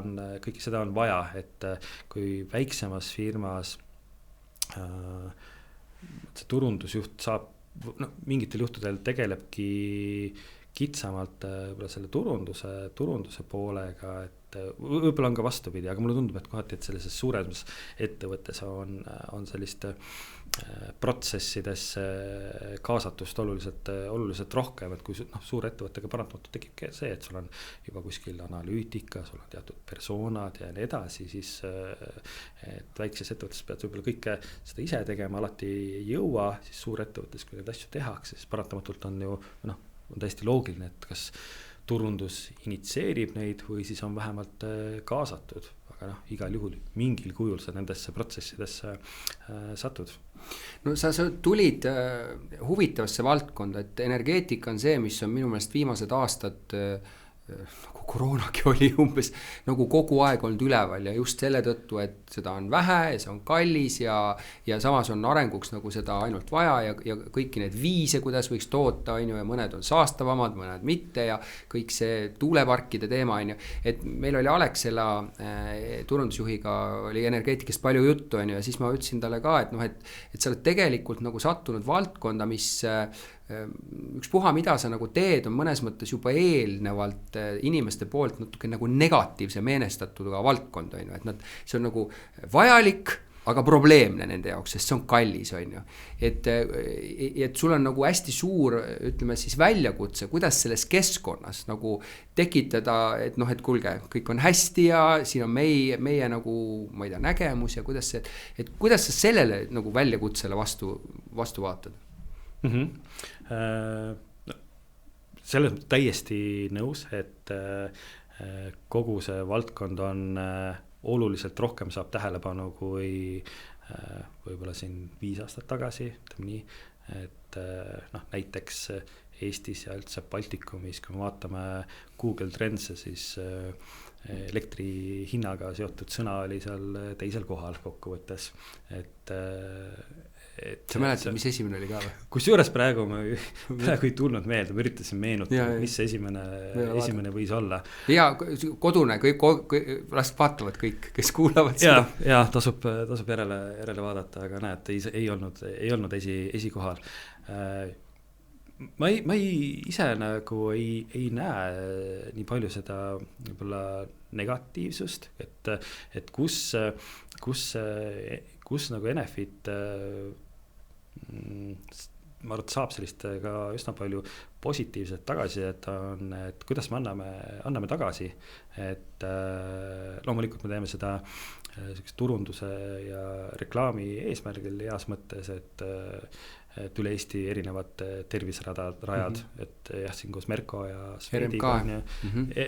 koos Merko ja Swediga on ju, kõik need on kenasti seal, enamus on valgustatud ja nii edasi, et see nagu see nagu peegeldab tagasi või ka noorte hariduse toetamine, Solaride'i toetamine, et energiaavastuskeskus ja nii edasi, et ja ma usun ka, et sihuke koduse ettevõtte tunne, et see kindlasti aitab omajagu kaasa, et päris palju suuri ettevõtted tegelikult et lisaks sellele, et nad ei pea tingimata olema riigi omanduses ettevõtted, aga ei ole Eesti omanduses, et kindlasti sa saad valida selle panga, telkodega on natuke keerulisem, et mulle tundub, et kliendid seda ka tegelikult väga, väga hindavad. Aga ma mõtlen, vaata, kui see üldine suur trend on see vastutustundlik nagu tarbimine, keskkonna hoidmine, on ju, et me teame, et fosforiit nagu on olemas, on probleemne, kuigi ma just eile või vaatasin siin uudiseid mingi aeg tagasi ja seal oli siis see, et nüüd jälle on tellitud mingid suured uuringud, mis sellest fosforiidist ikka kätte saaks või ei saaks. Ja siis on tuumajaamast palju räägitud, Fermi seal, kas ta jõuab kuhugile või mitte, on teine sellest samast tuuleenergiast, päikseenergiast, on ju, kuni sinnamaani, et üha rohkem autosid peaks selle peale minema, on ju, et kuidas sa sellele nagu vastutustundlikule nagu, et mida kasutada, kui palju, et nagu kommunikatsiooni mõistes nagu vaatad, et kindlasti seda turunduses ka kaalume, et ongi mingites näiteks kampaaniates, kus me kasutame välimeediat, ma ei ütle, et me üldse autoori klassikaliselt ei tee, aga mingitel juhtudel oleme siis rohkem eelistanud neid digiekraane, kui meil on messid väljapanekud, et seal kindlasti pöörame tähelepanu sellele, et need oleks korduv kasutatavad, võimalikult väikese jala jätaks, samamoodi kogu see brändi siuksed need väiksed gadgetid või brändi uue väljapanekud, et kogu see merch oleks nii-öelda vastavalt toodetud. Et sellele me kindlasti pöörame tähelepanu, et see on üks pool sellest nii-öelda võrrandist. Teine pool on see, et kuidas me aitame klienti sellel roheteekonnal, et suurim avaliku elektriauto laadimise võrk, et kindlasti see on üks eeldus, et inimesed üldse julgeks endale või julgustada rohkem inimesi elektriautosid ostma, et sa saad tõesti vabalt selle elektriautoga hakkama, et kui sul kodus ka seda enda laadijat ei ole, on ju, ja täna sa juba teed selle ühe konto ja sõidad siin Eestis, Lätis, Leedus, Poolas kenasti ja kasutad seda sama Enefiti elektriautode laadimise võrku, pluss et igaühel meist on ju võimalik väga marginaalse lisakuluga võtta see roheline elektripakett. Vaata, sellega on nagu huvitav asi, mina olen nagu oma kodutarbimises suur elektritarbija, sest mul on maja elektri peal, on ju kõik, kunagi on ehitatud, pole mingit muud. Ja ma ei ole tegelikult ikkagi lõpuni aru saanud või et see nagu tundub mulle selline nagu natuke made up süsteem, et tuleb ju samast kohast, on ju. Et et mis mõttes, et see on natukene selline nagu jaotamise teema, et mul on nagu raske endale nagu müüa seda, et kui ma nüüd maksan natuke rohkem, et ei tule ju eraldi kaablit, on ju, Eraldi kaablit ei tule, on ju, aga eks kokkuvõttes loebki see, et kellele siis lõpuks selle eest makstakse, et kui nii proportsionaalselt nii palju võrra, siis ostetakse sellise sertifikaadiga elektrit rohkem, siis kokkuvõttes ta ikkagi väärib, läheb selle asjaga kokku, on ju, et tuleb meil rohkem seda tuuleenergiat, tuleb rohkem päikeseenergiat, kogu seda rohelist. Ma sellest saan aru, aga ma lihtsalt nagu mõtlen, et vaata, kui sa lähed kanamuna ostma, siis seal on konkreetselt, kas on vabapidamine või on võrkana, sa saad nagu valida, on ju. Et seal on nagu selline ühest potist ostmine, aga sul on õigus, et et kui rohkem inimesi oleks valmis seda tegema, siis võib-olla see tuleks ka, on ju, aga et jällegi, et selle ümber on nii palju nagu räägitud ja see hind ja see on üleüldiselt probleemne nagu see. Teine küsimus on see, kui mentaalselt valmis sa ise oled elektriautoga sõitma? Ma sõidan mõnikord, aga see sõltub natuke sellisest võib-olla kasutuse mustrist, et et mingitel juhtudel, kui on sul elektriauto, siis on peres ka teine auto, et noh, kui me vaatame Norrat on ju, et seal uutest autodest väga palju on, kas täpselt protsenti ei oska öelda, äkki 98 on ju, on elektriautod, Teslat enam Teslat väga ei osteta, et nüüd on seal see Toyota linnamaastur kõige populaarsem, aga tegelikult peredes on alles jäänud ka omajagu tavakütusega töötavaid tavakütusel töötavaid autosid, et ma arvan, et mingil üleminekuperioodil see võib-olla nii ongi, et see üleminek võtab veidi aega, et noh, meil Enefitis on see, et kõik siuksed töösõidud, majadevahelised sõidud, et tehakse valdavalt meie enda omanduses olevate elektriautodega, pluss siis noh, ongi sul ka kontoris võimalik seda laadida ja ka kuskil tee peal. Ja mina olen ka siin maininud, et tegelikult minul poleks enam midagi selle vastu, et järgmine auto oleks see, mul laps väga ootab seda, on ju, mind endast ka õudselt häirib, mul on hübriid praegu, et noh, et siis kui see lülitub sisse, siis sa veel tunned väljas mingisugust õudselt lõhna, et kuidagi, aga noh, minu jaoks on ikkagi lõpptoote hind veel liiga kõrge. Et kui nad saavad selle nagu samasse hinnaklassi, mis on praegu nagu see sisepõlemismootor, siis on minu meelest on nagu no-brainer see asi ära teha, eks ole, on ju. Ja, et eks inimeste jaoks peabki ta lõpuks ka Excelis nii-öelda mõistlik olema. Ma arvan, et väga jõuliselt on sinnapoole liigutud, elektriautod lähevad odavamaks, läbisõidud muutuvad suuremaks, et see trend on üsna selgelt nagu sinnapoole, et pluss siis 100 kilomeetri hind, mis sul tuleb ikkagi omajagu odavam, et kui sa, eriti kui sa veel kodus seda laed praeguste börsi null hindadega, et siis on lausa lust. Kas börs on jälle nullis või? Ma ei oska öelda, mis ta praegusel hetkel... Ja millal tuleb episood välja, siis võib-olla kõik ma pahased, mis mõtlesin. Aga see nii-öelda taastuvenergia suurem turule tulek kindlasti neid hindasid korrigeerib, et seda on selgelt näha, et kui vaadata ka kas või kuude kaupa, et mis kuus päike tõuseb, millal loojub ja siis sinna nii-öelda see hindade graafik peale panna siis ja tõsta kohakuti, et siis nad overlapivad, et siin märts, aprill, mai tegelikult päikesepaneelide vaates ühed kõige tootlikumad kuud, et noh, sellega see elektri hind tegelikult alla tuuakse, et sealt siis noh, teine osa sellest puslest on see, et kuidas nüüd kogu seda süsteemi balansis hoitakse. Siis ütleks, et hea kommunikatsioonikuu nagu energiatootjale on seesama märts ja aprill ja mai, et siis on nagu hinnad all ja tead, kõik on ilus. Jah, et eks see on, et ise ütlesid, et eramaja palju elektritarbimist, et tihtilugu ongi mõistlik lahendus, et üks asi, et noh, kas sa kasutad seda siis rohelist elektrit või et sul endal päikesepaneelid ja et kuidas sa seda tootmist siis salvestad enda sellesse akusse, et tihtilugu see suurem tarbimine on sul kodus siis, kui päike on looja läinud, et sa nii-öelda selle nullhinnaga salvestad endale akusse ja siis kallima hinnaga otsustad ise, kas sa siis tarbid või sa müüd seda võrku tagasi. Mõistlikum on loomulikult võimalikult palju seda päikesepaneelide elektrit ise ära tarbida, et see on nagu finantsiliselt kõige optimaalsem.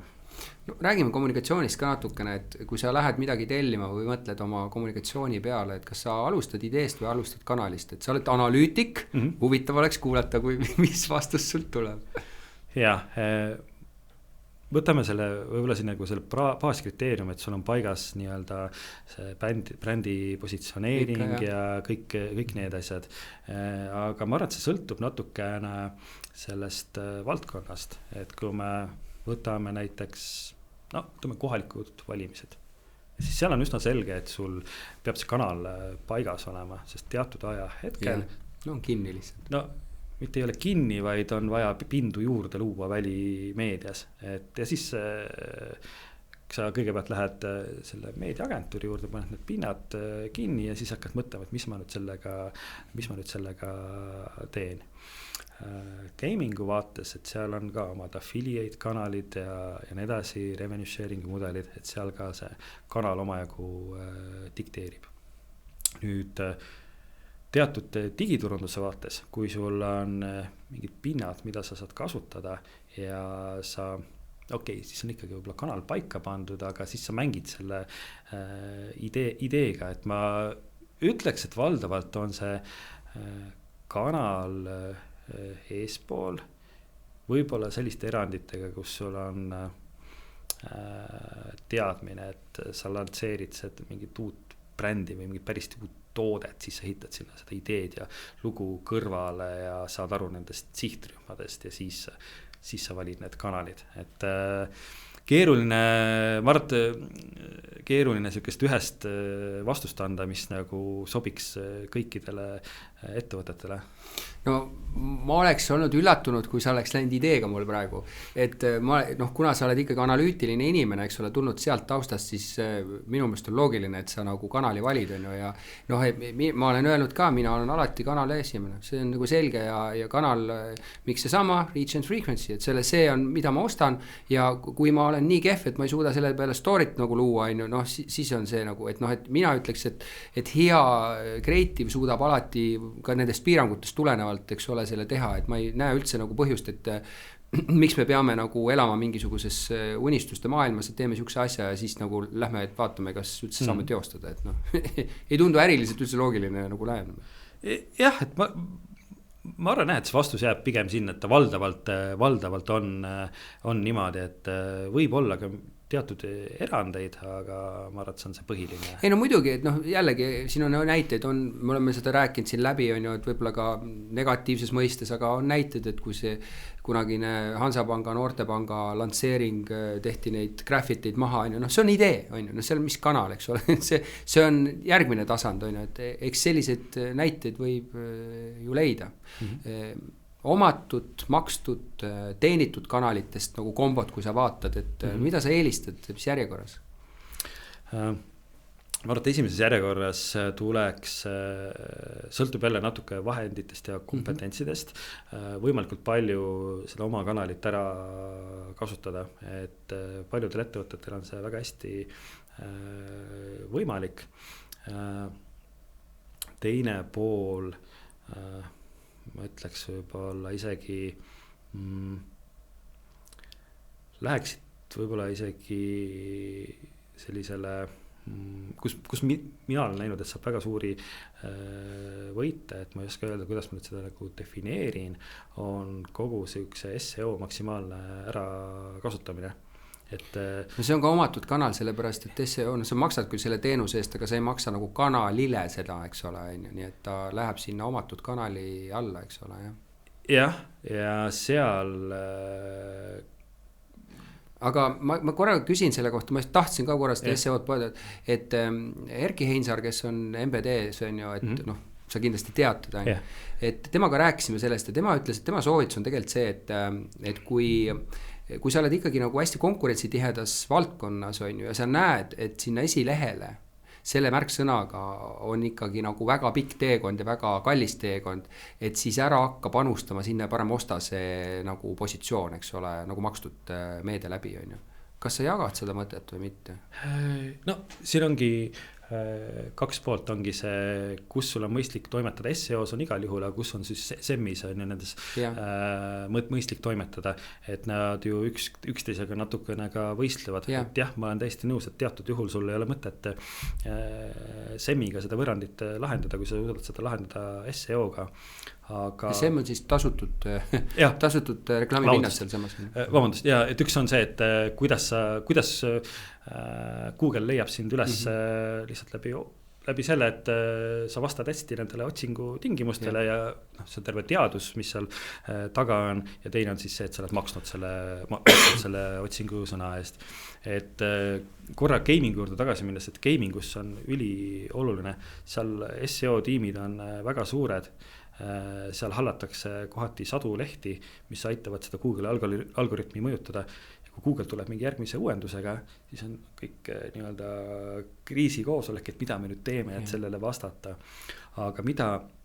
ma ise olen näinud, et milliseid muudatusi on sihuke hästi mõistlik teha on, et sa kasutadki ära seda, me ise kasutame siin välist partnerit, võib öelda ka sihukest natuke AI genereerimist, et seda sisu, veebilehe sisu saada võimalikult suupäraseks või niimoodi, kuidas inimesed seda otsiks. Sa juba räägid järgmisest tasandist, sellest generatiivsest nagu otsingu versioonist, eks ole, et mida need samad OpenAI või neid chatte kasutatakse juba nagu mõnes mõttes too mulle see informatsioon või seda nagu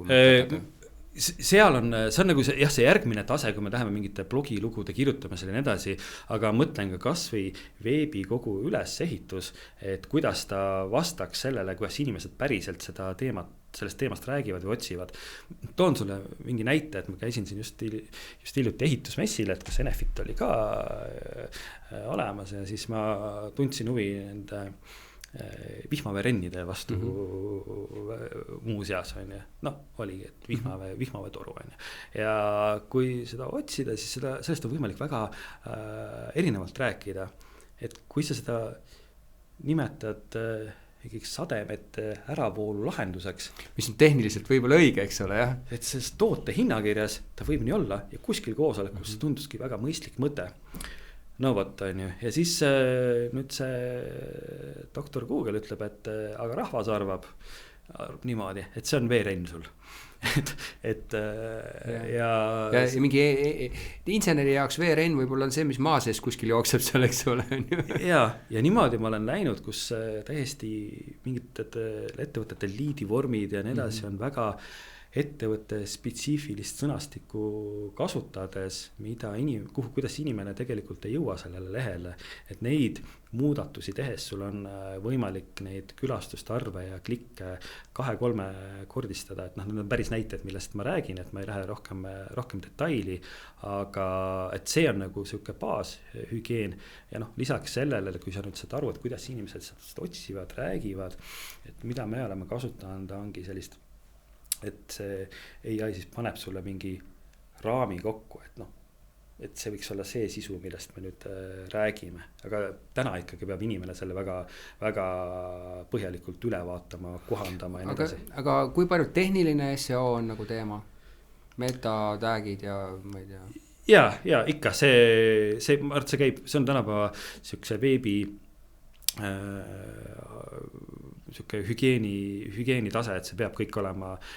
tehtud, aga selleks sul peabki olemagi arusaam, et kuidas inimesed päriselt, et sa ei mõtle isegi alati oma toote peale, vaid sa mõtled selle nagu mure peale. See klassikaline näide, et ma tahan sinna seina sisse auku saada, mitte et ma ei taha puuri osta. Kuigi tihtilugu inimesed tahavad ikkagi seda puuri ka endale sinna garaaži seinale. Just ostsin endale iluti uue puuri ja siis sa oled tegija ikka. Jah, et alati me ei taha seda auku tingimata sinna seina sisse saada. Aga sa räägid omatud meediast, sa räägid SEO-st, on ju, see kõik kõlab sisuturunduse mõistes, eks ole, et sa pigem usud sellesse ja ma ei mõtle nüüd klassikalist makstud artiklit Äripäevas, on ju. Sisuturundus, selles mõttes blogipostitus on ka oma sisuturundus tegelikkuses, eks ole. Seal lood midagi. Aga teatud juhtudel ütlesid enne väga hästi, et energeetika on kuum teema, et asjad lendavad ka niisama, aga mingitel juhtudel, kui me räägime sotsiaalmeediast, aga mingil juhul sisuturundusest, et ta ei jääks selliseks hobitegevuseks, et ta saaks ikkagi sellist tähelepanu, kuidas sa oled seda eesmärgistanud, siis on mõistlik sinna teatud puust taha panna, et sotsiaalmeedia puhul tihtilugu see puust ei pea üldse väga suur olema ja et ma võrdlengi, mida on alati hea nagu vaadata, ongi see palju sa kulutasid selle nii-öelda tootmise peale ja levitamise peale, et sa võid isegi murdosa sellest tootmise rahast, mis sul sotsiaalmeediasse läks, oli see nüüd keegi freelancer tegi, su enda inimene, et ajakulu, kuidas iganes sa seda mõõdad, kui sa paned kasvõi sinna murdosa juurde, siis tihtilugu sa saad nagu oluliselt parema tulemuse, jõuavad palju rohkemate inimesteni. No see on selge, seda on kõik rääkinud, eks ole, et sotsiaalmeedias eriti, et ilma ikkagi raha kulutamata sa ükspa palju sa asju teed, sa ei jõua kuhugile. Aga sa nimetasid seoses gaminguga affiliate marketingi, mis on soovitusturundust sisuliselt, eks ole, et oma nendega, et see nagu on tegelikult natuke selline earned, klassikalises mõttes läheb nagu selline teenitud turunduse alla läheb, eks ole, PR on ju, aga läheb ka affiliate, eks ole, et sa mingis osas maksad, aga ta läheb sealt edasi, et nad teevad mingit tööd on ju. Kuivõrd sa nagu soovitad sellist affiliate turundust, kas see on jälle valdkonna põhiselt või võiks seda nagu kasutada laiemalt? See on mõneti valdkonna põhiselt, aga ka turu eripäradest tingitud. Mingites kohtades sa oled sunnitud seda kasutama, kus on väga selged piirangud, kuidas sa saad mingitele klientidele läheneda. Kokkuvõttes on igati rahaliselt kasulikum, kui sa saad selle kliendi otse, et selleks sul peabki väga tugev SEO olema, sul peab see bränd olema, aga sõltub natukene ka sellisest go-to-market strateegiast, kui sa mingile uuele turule lähed, kus see bränd ei ole üldse tuntud ja kui sa mõtled, kui suure investeeringu sa pead nüüd tegema, et need inimesed hakkaks kuidagi orgaaniliselt sinu lehele tulema versus see, et sa teed affiliate'idega mingid tulu jagamise mudelid. Sa võid ka ühekordse asjast maksta, eks ole. Ütleme kaudselt, see on ikka tulu jagamine, eks ole. Jah, et seal ongi erinevad mudelid, et kas sa maksad selle ühekordselt toodud kliendi eest, jagad tulu või on see kuidagi hübriid. Aga see võimaldab sul selle väga selgelt raami panna, et nii palju kui kliente tuleb, nii palju, kui palju sealt raha tuleb, kui palju läheb nii-öelda turunduseks või sinna affiliate'i ja millal siis sa lähed nulli, et sa ei kuluta üle. Et see on väga selge kontrolli all. Iga kord, kui tuleb tulu, tuleb ka kulu. Kui sa teed seda nii-öelda big bangina, siis sa võtad selle riski, sa pead olema väga kindel, aga uute turgude puhul sul ei pruugi seda kindlust olla, et sa nüüd tabad seda õiget soont, et gamingu sektoris kindlasti see on vältimatu, seal see osa uutest klientidest, kes tuleb, võib olla väga, väga suur, 30-40%. Aga affiliate ei tähenda nagu alati mingit lihtsalt saiti, see võib tähendada ka influencerit oma olemuselt, eks ole, on ju? Ja selles mõttes ta võib olla ka influencer, et läbi teatud affiliate linkide ja nii edasi, et mida ma seal influencerite puhul näen, on see, et iga sektor peab vastavalt oma toodetele ära tajuma, et millised influencerid tema jaoks töötavad. Et mida ma olen näinud, et kohati, nimetame siis mikroinfluenceriteks, kellel on, ütleme siis 5000 jälgijat versus 50 000, Eesti mõistes 50 000 on ikka väga, väga tegija, on ju. Et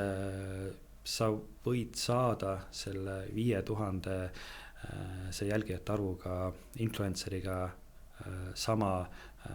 tulemuse selles koostöös. Lihtsalt see raha, mis sa sinna paned, võib olla nagu väiksem. Et pigem seda vaadata, eks ole? Ja, et jah, me oleme erinevaid selliseid teste teinud väga palju eri tüüpi influenceritega ja minu järeldus küll on see, et pigem, et leia see influencer, kelle jaoks mingi toode või teenus on antud ajahetkel päriselt loogiline ja mõistlik, et see fake paistab väga hästi lihtsalt välja. Mõtled umbes nagu, võib-olla ei ole kõige parem näide, aga et Mallukas ehitab oma maja, et siis kui valib elektripaketti, siis oleks nagu õige aeg temale läheneda, on ju. Küll mitte praegu ja temale, aga põhimõtteliselt, et influencer, kes teeb mingit asja, mis on ju. Jah, just, et sellel ajahetkel ta nüüd jõudis sellesse staadiumisse, kus ta on vaja seda elektripaketi, päikesepaneele ja nii edasi, et siis see on täiesti loogiline, inimene saab ikkagi, kindlasti saab aru ju, et seal taga on nii-öelda see teine ettevõte, aga ta tundub loogiline, et sa ei võta suvalisel hetkel seda teemat nagu ette. Meil ju valmis jälle see turunduspraktikate uuring on ju point eelmise aasta kohta või selle aasta kohta, eks ole. meedia jagunemine, et meil eestlased, turundajad, et me oleme juba jõudnud 69% digitaal, eks ole, ja siis 31% traditsiooniline, et palju sinu mõistes veel traditsioonilisel on nagu ruumi? Jällegi, et sõltub, et ma vaatan kogu seda eelarvet nagu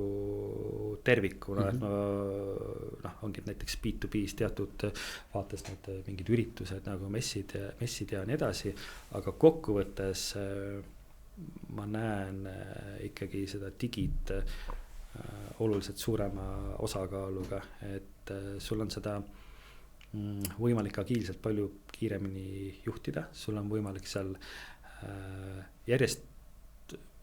inimesi tuleb peale, kes saavad sellest aru ja on võimelised neid reklaame ise seadistama, et ma arvan, et business as usual on digi suuremates, kus sul on teatud hetkel vaja suuremat tähelepanu või mingi visuaali kinnistumist, et siis on siuke klassikaline ikkagi, me teame, et tele on ju seal töötab, mingite juhtudel on see välimeedia puhul on see, et siis kanalit ei saa vahetada, et paistab sulle ja siis seal on ka uuringud, et kui palju siis seda välimeediat märgatakse, aga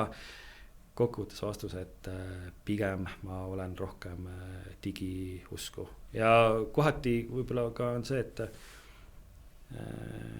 et ma tahan neid tulemusi ja neid numbreid näha, et kui ma näen seda ühes kohas palju paremini, täpsemalt ja konkreetsemalt, siis on mul võimalik seda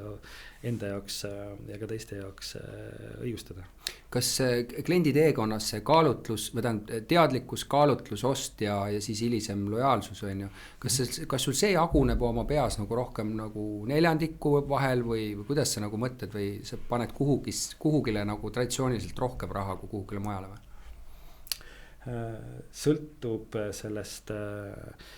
ka toote ja teenuse tsüklis, et kus ta oma selle arenguga on ju, et kas ta praegu tegeleb nende early adapteriga, kas seda turgu on vaja veel veenda või ta on selle suht sükses stabiilne lõpujärgus ja seal on nagu baas olemas, et mingitel juhtudel ongi inimestele vaja see vajadus tekitada, et aru saaks, et tal on seda vaja. Tihtilugu me ju ei tea, et meil on mingid, et kus ma saan aru, et mul D-vitamiini vaja on ju, aga kui mul tehakse kuskil ostukeskuses test, siis kui sa teed seda novembrikuus, siis 99% eestlastest saab tulemuse, et tal on ikka hädasti vaja D-vitamiini ja siis sa nüüd check, tegid selle esimese kasti ära ja sa peadki